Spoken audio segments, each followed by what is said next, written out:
Assalomu alaykum, hurmatli ijtimoiy tarmoq foydalanuvchilari, hurmatli do'stlar. Ijtimoiy tarmoqlar orqali keng muhokamalarga sabab bo'layotgan Nozima opamizning voqeligi bo'lib turibdi. Hozirda savollar juda ham ko'p, javoblar esa sekin-astalik bilan oydinlashib bormoqda. Hozirda Nozima opamizni onalari Koreyada bo'lib turibdi va ijtimoiy tarmoqlar orqali ona video murojaat yo'llagan. Hozir biz ijtimoiy tarmoqlardan olingan ba'zi bir videolarni, voqeliklarni sizlar bilan birgalikda ko'rib, tanishib chiqamiz. Videodan so'ng o'zimiz uchun kerakli bo'lgan xulosalarni, ma'lumotlarni olamiz degan umiddaman. Biz videolarni boshladik. Assalomu alaykum. Men Nozimani onasi bo'laman. Tushuninglar insonlar. Men bekorga Koreyada yurganim yo'q bu yerda. Shu ko'zimga adolat deb keldim. Yana qancha bunga bo'xtonlar, tuhmatlar qilmoqchi insonlar. Internetda chiqarayotgan narsani hammasi yolg'on. Mana meni qo'limda med ekspertiza turibdi. Sud ekspertiza yo'q menda. Shunchalik ham odamlar bag'ri tosh bo'ladimi? Shunchalik ham iflos bo'ladimi odamlar? Buni qaranglar axir. Bunda yozilishicha noaniq deyapti menga. Faqat noaniq deyilyapti. Hali hech narsa qo'limga berilgani yo'q. Advokatlar ham jahli chiqyapti bu narsalardan.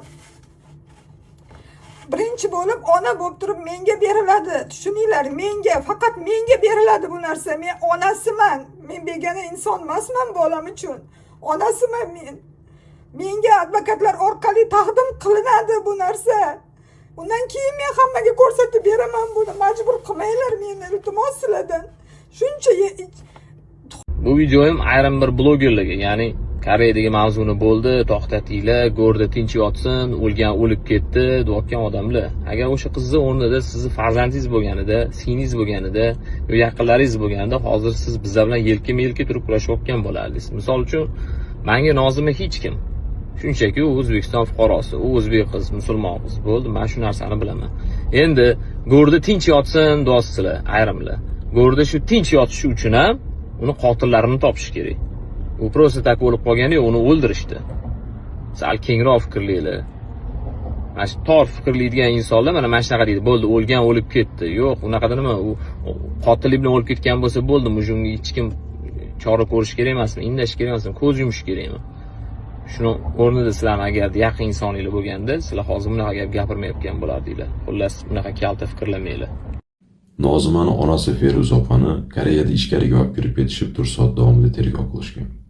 Давайте подробно tushuntirib beraman. Feruz opani vizasi 3-4 kun oldin chiqqan edi. Faqat hech kimga aytilmayotgani sababi juda ham ko'pchilik insonlar tomonidan Feruz opani bloger Avaz bilan ko'rishtirib qo'yishga, gaplashtirib qo'yishga harakatlar bo'ldi. Agar bular ko'rishganda edi, katta ehtimol bilan bloger Avaz tomonidan u roza bo'lib yoki pul beraman deb xullas bu ishni yopti qilishga harakat bo'lardi. Shuning uchun hech kim kutmagan vaqtda Feruz opa Koreyada paydo bo'ldi. Lekin Feruz opa, uni oldidagi advokatlar, hattoki adolat uchun kurashayotgan ba'zi bir insonlarni ichkariga olib kirib ketib 4 soat davomida tergov qilishgan. Tergov natijasida shu narsani tushunish mumkinki, oldindan Nozimani o'zini osgan deb topib, ishni yopti qilishmoqchi bo'lganini tushunib yetdik. Sababi juda ham ko'p savollarga suddagi ekspertlar javob bera olmagan va menga yetib kelgan ma'lumotga ishonadigan bo'lsak, video yozuvlar yo'q. Bundan tushunsak bo'ladiki, nimadir nito. Va shu narsani tushunib yetdimki, adolat qaror topishi juda ham qiyin bo'ladi. Shuning uchun nima bo'lsa ham Feruz opani duo qilib turinglar, sababi yolg'iz ona o'zini qizini nomini oqlash maqsadida begona yurtlarda yuribdi.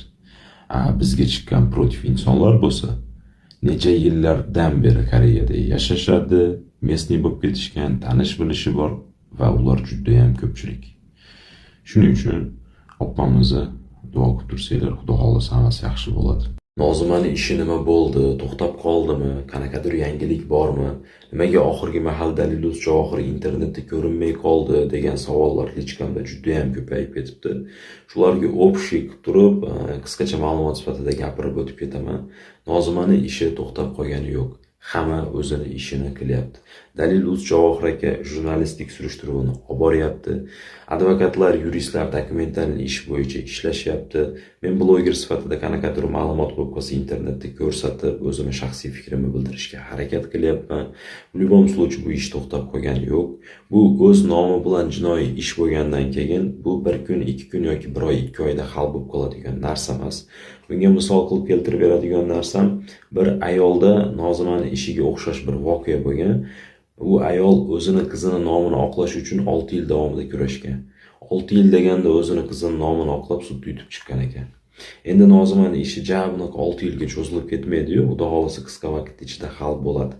Endi qanaqadir yangilik bormi deganlarga keladigan bo'lsa, adashmasam kecha yoki bugun Detektiv.uzda kanalda chiqqan ma'lumot, Bolnitsa tomonidan berilgan hujjatlar soxtalashtirilgan bo'lish ehtimoli bor ekan. Sababi politsiyalar kamera orqali ko'rsatgan bolnitsa boshqa bo'lib chiqyapti ekan.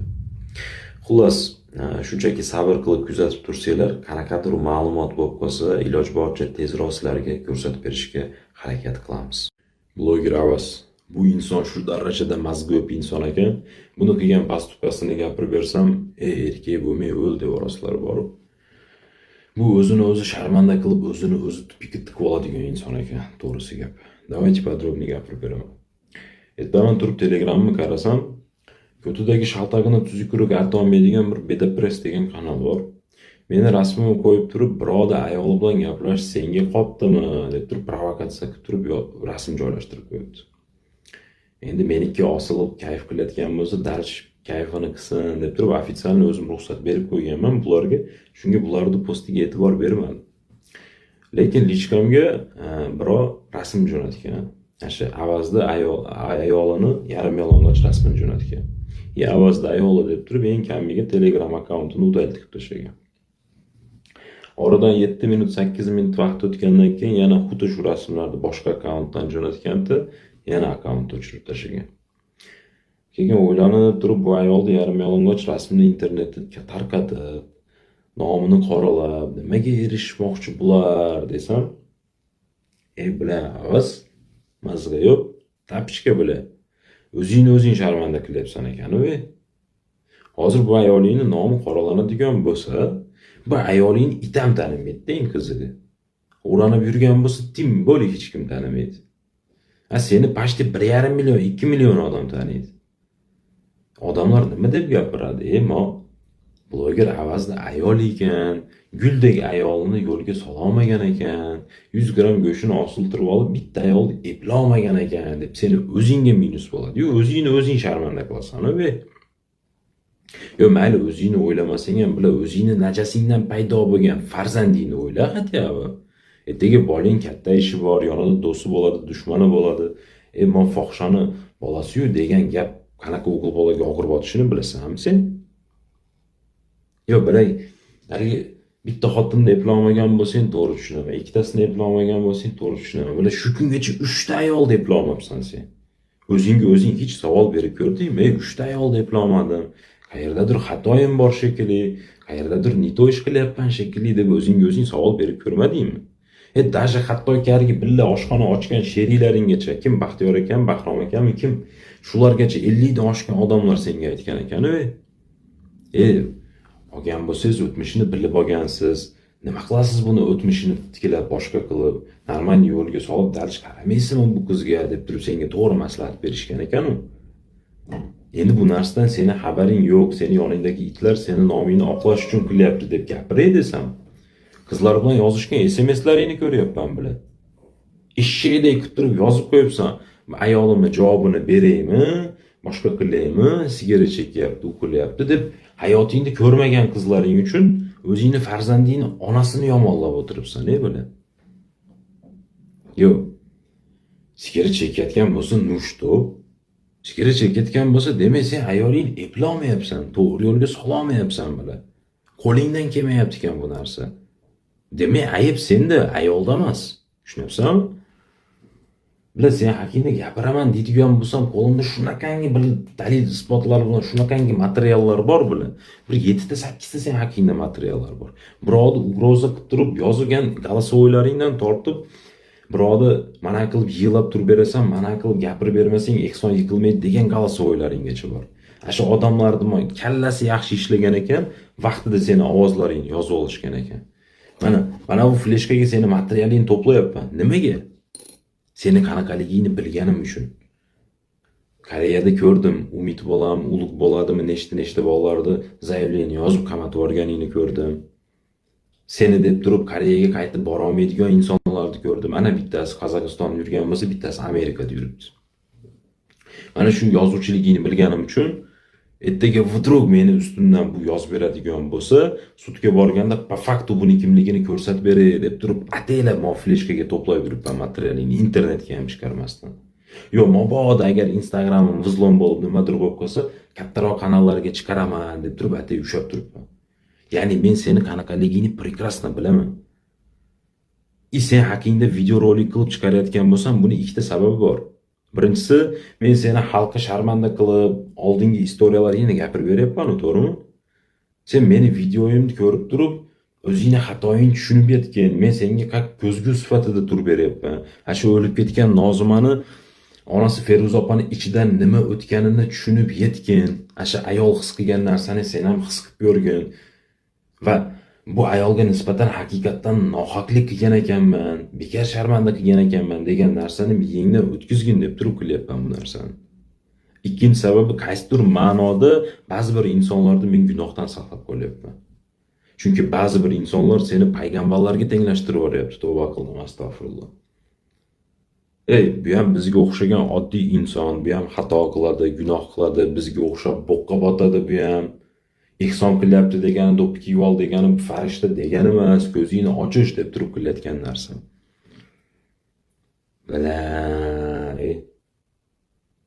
Короче, bitta narsani bil. Bu ayolingga nima qilmoqchisan, nima sharmanda qilib, nimaga erishmoqchisan bilmayman-ku. Yo, mana men seni yomonlayapman, to'g'rimi, internetga chiqib. Hozir men haqqimda internetga chiqib olib, hammaga sharmanda qilib, pozor qilib, men senga o'zim ruxsat beraman. Xohlasang ustimdan zaявление yozib ber. Xohlasang bir ko'chada bir mafiyada tanishing bo'lsa, ko'chada kimnidir jo'nat. Men o'zim ruxsat beraman. Lekin mana shu ayolni tinch qo'yib qo'y. O'zi 4 yil birga yashab turib, bu ayolni hayotini ko'tiga tiqib qo'yibsan. Yana dalshi bu ayolga zulm qilib nimaga erishmoqchisan? Javobini berib qo'yding, bo'ldi. İnternetga buni nomini tarqatib, rasmini tarqatganingdan senga hech qanaqa foyda yo'q. Naborot oxiratda o'zingga minus bo'ladi. Zachем keragi bor bu narsani? Men senga to'g'ri ma'noda aytyapman, qo'y. Bu narsani yig'ishtir. Ayollaringni internetga chiqib olib, qoralash tegishtir. O'zingni oqlash maqsadida bir ojiza ayolni nomini qoralama. Lutchi o'zingni noming qora bo'lsa bo'lib ketsin. Lekin bu ayollarning internetga chiqarib sharmanda qilma, nima keragi bor? Ular efirlaringni ko'rdik, uyingda erkaging bormi? Chiqsan aloqaga. Urug'i eshitsa, o'sha Namanganlik, meni xotinim bo'lgan. Eshit! Urug'ing bormi o'zi? Bir zotingda erkak bormi eshitsa? Erkaklar aloqaga chiqyapti, bittasiga ham javob bera olmayapsan ekan, mujik bilan. Tapichka bilan mazza yo'q. Qanaqa erkak aka, bu qanaqa erkak? Men hayron qolyapman. Erkaging chiqsin dedi. Meni uyimdagi erkaklarim chiqsa cho'rney qilib yuboryapti aka. Hamma uyimdagi erkaklarim shu ovozi O'zbekistonga kirib kelishini kutib turibdi. Dalil Uz Javohir akan Telegramga kirib turib, Nozimani ishi bo'yicha bir voqeaga ko'zim tushib qoldi. Bu voqeani o'rganib chiqqanimdan keyin oramizda shu darajada tupoy insonlar bormi degan xayolga kelib qoldim. Xullas 2 kundan beri internetga kira olmayapman. Telegramdagi efirni ham admin qizlar qilyapti, Instagramdagi videolarni ham o'zlari topib joylashtiryapti. Nima yangilik bo'ldi-ki 2 kunda deb turib Detektiv Uz'ni kanaliga kirsam, bir qanaqadir daraxt haqida gap bo'lgan. Eshitmaganlar uchun qisqacha tushuntirib beraman. Xullas, Koreyada yashaydigan bir inson Javohir akaga telefon qilib turib, Sherzod bilan Siroj Nozimani bir qurib qo'ygan daraxt tagiga ko'mmoqchi bo'lganda ko'zim tushib qolgan degan gapni gapiradi. Endi Javohir aka balkim haqiqat bo'lishi mumkin deb bir insonni jinoyat bo'lgan joyga jo'natadi. Borib turib qarangchi, haqiqatdan qurib qo'ygan daraxt bormikin, yo'qmikin deb turib jo'natadi. Borib qarasa, haqiqatdan qurib qo'ygan daraxt bor, videoga olib tashlab beradi.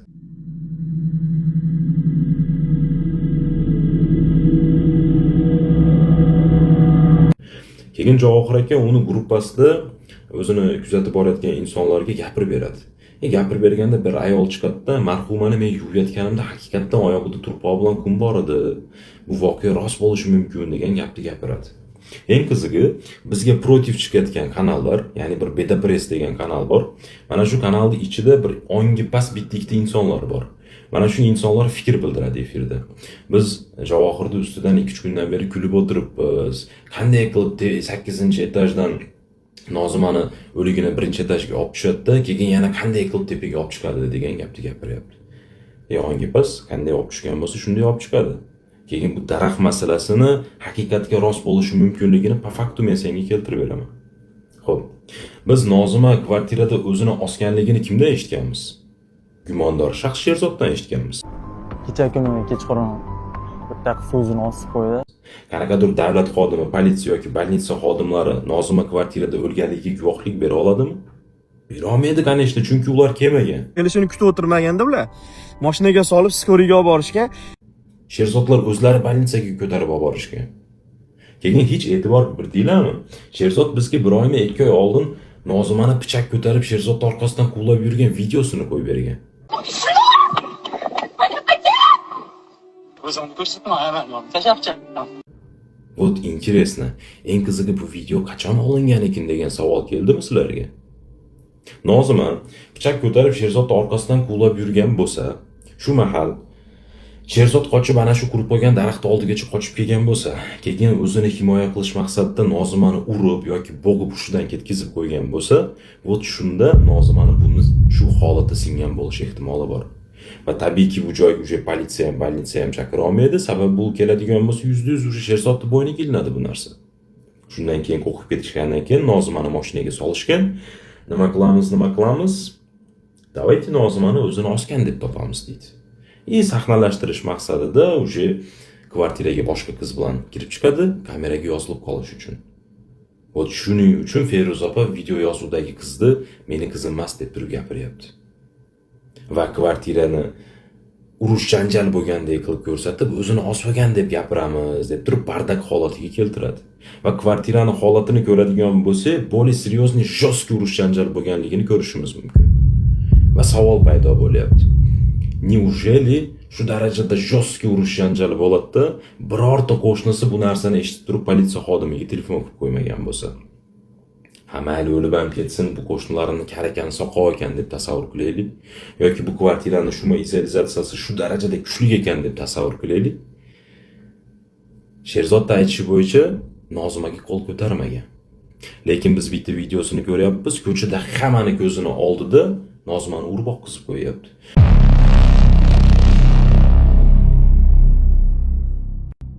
Ko'chada hammani ko'zini oldida urib qo'yishga ko'zi yetgan, duxi yetgan inson неужели kvartirada spokойniy bo'lib urmasdan, qo'l ko'tarmasdan turgan bo'lsa urush janjalda.